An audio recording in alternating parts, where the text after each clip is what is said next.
kita satu nusa, satu bangsa, satu. Kan komitmen satu bangsa. Iya. Kan komitmen bersama. Itu yang disebut dengan toleransi. Itu saling menerima, saling menghargai. Ya. Dan itulah dulu prinsipnya. Itulah negara kita, Republik Indonesia. Negara ini tidak dibangun oleh satu tertentu, baik itu suku, agama, tapi semua bersama. Sudah bangsa ini berdiri kepada setiap orang, setiap manusia diberi itu namanya kebebasan. Ada yang kebebasan, ada yang dilindungi undang-undang kebebasan berpendapat. Pasal 29 kebebasan beragama. Pasal 28 kebebasan memberikan pendapat. Nah, ada yang kebebasan berorganisasi. Itu yang disebut dengan toleransi. Iya, itulah negara kita kan, begitu. Negara kita. Jadi secara umum di Indonesia ya saya katakan itu sudah bagus, makanya kita bisa berdiri menjadi bangsa Indonesia. Secara umum dulu di setiap daerah, gak ada satu daerah yang memaksakan, walaupun ada beberapa daerah yang mau memaksakan beberapa. Saya nggak bilang tapi oknum lah, tertentu oknum satu bentuk yang memaksakan kehendaknya, yang menindakkan. Sama dengan begini, kalau satu daerah membuat syarat Islam tapi ada di situ yang nggak Islam, apakah harus dipaksa? Tidak. Karena itu berlawanan dengan undang-undang. Biarlah itu dilakukan untuk umatnya, kan begitu. Ya, biarlah itu dilakukan.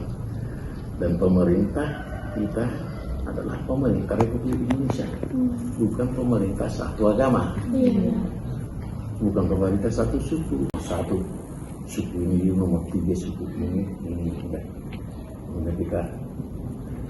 Kita sama. Begitu. Dan tugas pemerintah. Dan kenapa saya udah lama masih bagus kok, nggak seperti ini.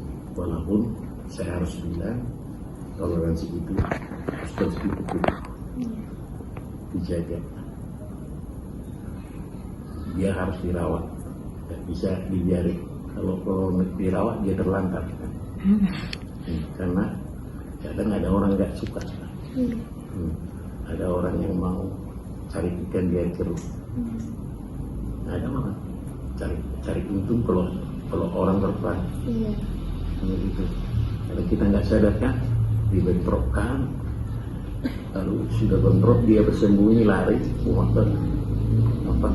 jadi makanya dijaga, dirawat, jangan ada orang-orang yang telah merusak apa yang kita bangun. Itulah dari saya. Lagi. Kristen itu bagaimana sih cara menyikapi ujaran kebencian atau diskriminasi yang dilakukan oleh oknum muslim yang mengatasnamakan agama? Ya. Jadi pertama saya harus katakan tidak ada satu agama yang mengajarkan untuk membenci orang lain. Jadi kalau dia mengatasnamakan itu adalah sebuah kebohongan, tidak bertanggung jawab. Karena nggak ada pun salah satu agama yang mengajarkan supaya dia membenci orang yang lain yang tidak seagama atau satu suku. Karena itu ujar kebencian itu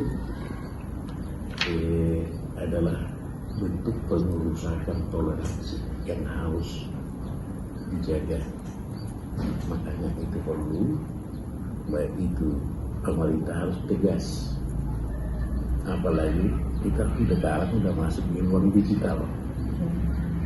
Jadi kita menentukan semua Kalau dulu disebut jaringnya mulutmu harimau, sekarang orang diam tapi jari-jarinya mungkin jadi harimau. Iya, betul sekali. Kan begitu. Makanya hati-hati dijaga apa kamu tulis, dipikirkan dulu. Itu dan pemerintah harus menjaga itu. Makanya perlu ada namanya undang-undang IT. Masuk itu sudah ujaran kebencian itu sudah masuk pidana. Iya. Sudah masuk undang pidana supaya ini terawat. Jadi kita sebagai pemimpin umat memang tidak ada kompromi dengan ujaran kebencian atas nama agama tertentu atau siapapun itu, karena agama tidak pernah mengajar orang untuk membenci. Iya. Itu justru merusak orang lain dan merusak agamanya sendiri.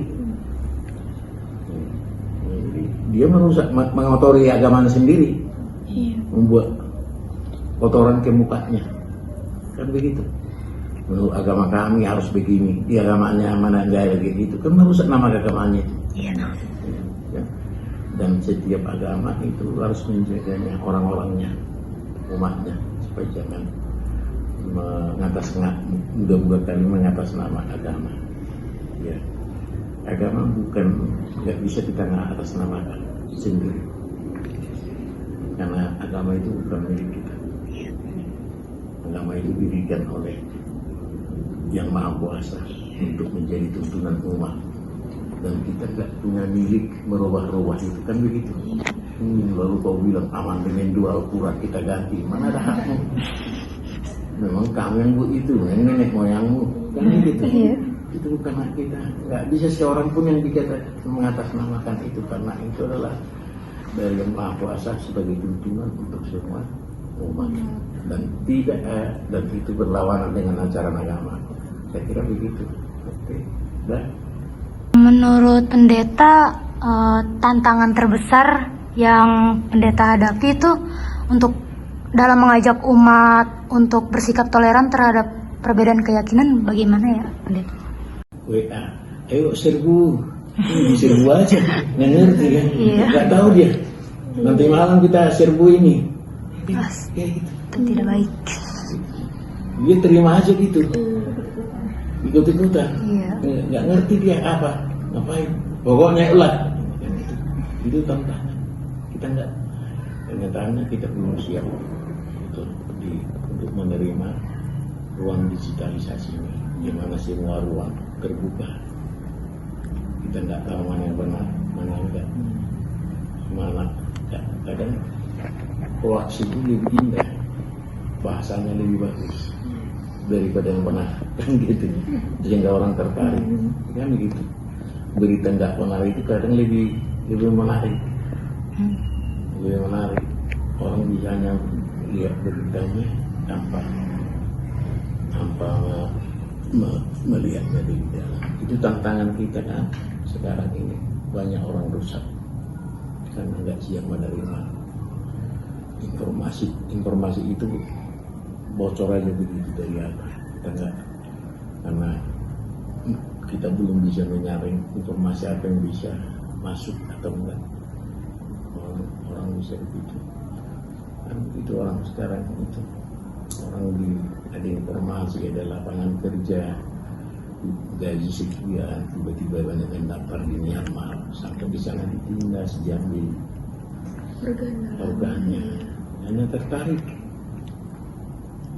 Ya, itu semua dari dunia maya, dan banyak yang masuk.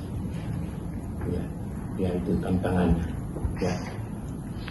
Mungkin untuk yang terakhir kali ya, Ya. kamu apa pesan toleransi yang ingin kamu sampaikan kepada generasi muda yang lintas agama? Oke. Pertama, menurut saya toleransi harus diajarkan sejak dini. Pada anak kecil sejak dini. Anak-anak harus bertumbuh di dalam pemahaman yang benar tentang penghargaan setiap orang. Jangan dibilang sama anak kecil, itu jangan ditolak, itu bukan si agamamu. Itu kebencian. Iya. Kamu nggak usah berkawan sama itu. Jangan dibangun sikap eksklusif. Yang kedua, jangan kita bangun tembok yang memisah kita, tapi bangunlah jembatan. Dulu Cina yang dibangun tembok Cina, mereka nggak maju-maju. Sekarang yang dibangun jembatan, mereka memimpin. Kan? Siapa yang membangun jembatan itu yang maju. Jembatan supaya kita bisa berkomunikasi. Jadi sejak dini harus diajarkan ke anak-anak. Di sekolah juga harus. Jangan, saya melihat begini, jangan hanya belajar agamanya itu betul, tapi juga diajarkan toleransi itu. Toleransi itu. Dulu waktu kami masih SD, masih ada toleransi, masih zaman Orde Baru namanya, butir-butir Pancasila. Bagaimana pemahaman kita tentang ketuhanan yang Indonesia, kebebasan bermasyarakat dan berhak. Itu diajak pemilik itu. Makanya waktu itu masih bagi toleransinya. Artinya adalah tanggung jawab semua. Itu pesan saya.